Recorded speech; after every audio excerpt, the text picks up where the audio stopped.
kita pengen tadabbur ayat supaya bisa healing perasaan kita yang sedang terluka, healing tentang beban kita. Gimana cara biar kita tuh, kalau bahasa terapis tuh rilis beban, masalah, curhat supaya rilis gitu kan, rilis curhat. Oke, itu salah satu metode. Terus apa metode lain untuk kita rilis atau kita bisa healing dengan ayat-ayat Al-Quran? Tadabbur. Jadi ada tafakkur, ada tadabbur, ada terapi. Islam itu banyak banget hal-hal yang bagus, tapi tidak ada yang lebih indah dan lebih tepat dan lebih efektif daripada terapi dengan tadabbur Al-Quran. Bukan hanya baca, tapi tadabbur Al-Quran. Menghayati, memahami pesan-pesan Allah di dalam Al-Quran. Makanya ketika Nabi punya masalah, obatnya Al-Quran. Itulah kenapa di dalam Al-Quran Allah menyebutnya wasyifa'un lima fis sudur. Dia itu obat, penyembuh, bahkan bukan obat. Kalau obat itu dawa, kalau syifa penyembuh. Dawa belum tentu sembuh, bisa sembuh bisa enggak. Tapi kalau syifa ya udah pasti sembuh. Maka Allah menyebutkan Al-Quran itu sebagai bukan dawa, tapi disebutkan sebagai syifaun lima fis sudur, obat hati, obat jiwa, obat mental. Walaupun banyak ulama menganggap bahwa dia juga bisa menjadi obat fisik, dan saya percaya itu. Tetapi yang lebih dahsyat lagi adalah dia memang obat mental. Pertanyaannya, bagaimana menjadikan Al-Quran sebagai syifa, healing? Ayat-ayatnya gimana cara kita mentadabburinya? Semua ayat sama, cuman yang membedakan satu dengan yang lain fadilahnya. Tapi semua sama-sama istimewa.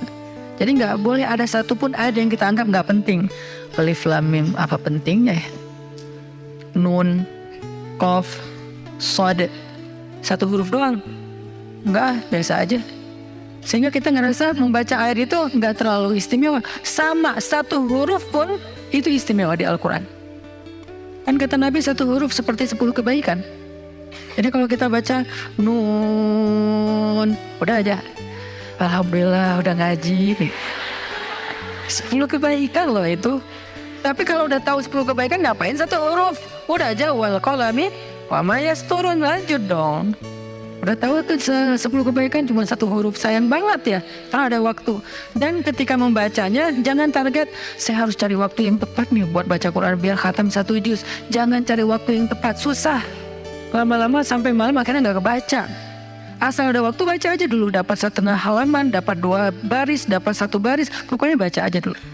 Jadi tadabbur, cara untuk bisa menjadikan Al-Quran sebagai syifa, tadabbur. Bagaimana dulu Nabi, sahabat, orang-orang solih mentadabburi Al-Quran? Yang pertama adalah mereka membaca Al-Quran secara tematik, supaya kita dapat sesuai dengan problem kita, masalah kita, hajat kita. Tematik. Lagi ada masalah apa kita? Karena ayat Al-Quran turun kepada Nabi pun secara tematik, secara kontekstual. Apa yang dialami Nabi, itulah ayatnya. Al-Quran tidak turun sekaligus kepada Nabi, turun sekaligusnya itu di Lauhul Mahfuz. Lalu sampai kepada Nabi berangsur-angsur selama 23 tahun. Kenapa berangsur-angsur, Ustaz? Dan kenapa nggak urut? Turunnya yang pertama adalah Al-Fatihah dan Al-Alaq. Kenapa sekarang Al-Fatihah lalu Al-Baqarah? Kenapa enggak Al-Fatihah, Al-Alaq, kemudian surat apa lagi yang berurutan sesuai dengan urutan turun? Kenapa kok dibalik-balik, kok diacak-acak? Karena Al-Quran turun itu secara tematik, teman-teman. Hikmahnya apa? Hikmahnya karena dia tidak turun untuk sekedar dibaca. Dia turun untuk ditadaburi supaya jadi solusi, petunjuk dalam hidup. Petunjuk apa? Petunjuk terhadap masalah yang lagi dihadapin. Dan kita nggak akan dapat petunjuk kalau nggak ngerti kan? Coba baca petunjuk penggunaan obat. Bahasanya bahasa bahasa Thailand misalnya. Banyak kap-kapnya. Susah kan kita? Gimana berapa hari sekali? Kayaknya 5 kali sehari deh. Padahal cuma 2 kali sehari. Nggak bisa dapat petunjuk karena nggak ngerti. Maka supaya kita bisa tadabbur, kita pahami. Nah, memahami apa? Sesuai dengan tema. Kita boleh aja bagus banget malah baca Al-Quran secara berurutan, tapi itu target baca ya, target tilawah, bukan target tadabbur. Tadabbur beda sama tilawah. Tilawah tetap dia nggak usah diganggu gugat, udah segitu aja. 1 hari 1 juz, setengah juz, 2 bulan sekali khatam, sebulan sekali khatam, itu lanjut aja udah. Karena itu memang target membaca. Tapi target tadabbur beda sama target membaca. Bikin 2 target. Kalau tadabbur memang gak panjang-panjang dan gak berurutan, tematik.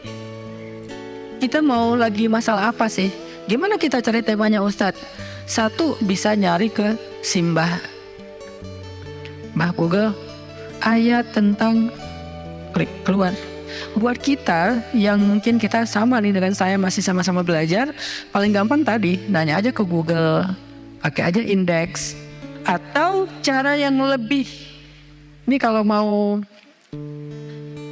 saya beberapa kali nyoba soalnya, kalau mau bukan ngetes ya, kalau mau agak sedikit lebih seru nih, agak lebih seru. Tapi kalau belum berhasil jangan salahin saya ya. Kalau agak lebih seru nih, saya suka gini, pegang Quran, lagi ada masalah nih, Bismillah, ayatnya pas, wah ini saya banget nih. Bisa kayak gitu juga metodenya. Jadi kayak minta dibimbing sama Allah aja gitu. Tapi kadang-kadang dapat ayatnya tuh nggak sesuai tema saya, Ustaz, kata kita. Padahal kata Allah, ini yang kamu butuhin tuh ini nih. Bisa gitu juga dengan syarat membukanya pakai Bismillah, bukan membuka yang itu ya Allah ya, yang itu ya. Jangan maksa. Allah lebih tahu. Bismillah. Ayatnya tentang makanan. Oh mungkin kita masalahnya emang masalah berat badan mungkin, atau masalah mubazir mungkin, sehingga merembet kemana-mana. Allahu alam. Tapi kalau mau lebih jelas ya udah cari pakai yang tadi, dapat ayatnya secara tematik.